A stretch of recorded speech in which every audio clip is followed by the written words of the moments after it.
So, for today's video guys, is try tayong mag-withdraw dito ng 60 pesos. So, ayan guys, processing na siya. Hello everyone, another day, another earning up na naman yung pag-uusapan natin. So, kung bago ka pa nga lang sa channel ko, ay huwag mong kalimutang mag-subscribe at i-click yung notification bell para nga updated ka sa mga future earning up natin. So, for today's video nga guys, yung pag-uusapan nating earning up is itong Hefami, wherein pwede tayong kumita dito sa pag-harvest and sa paglalaro. So, may mga laro sila dito guys. So, ito po yung mga laro nila.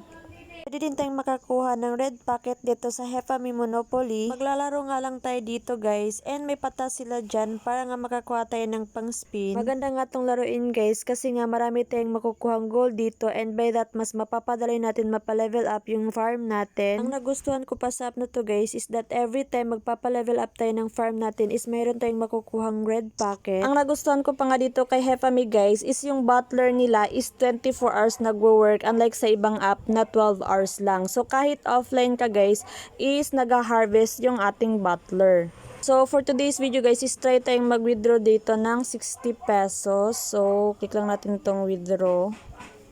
Withdraw now. Then withdraw tayo ng 2,000 na diamonds. Equivalent po yan ng 60 pesos. So click lang natin tong withdraw.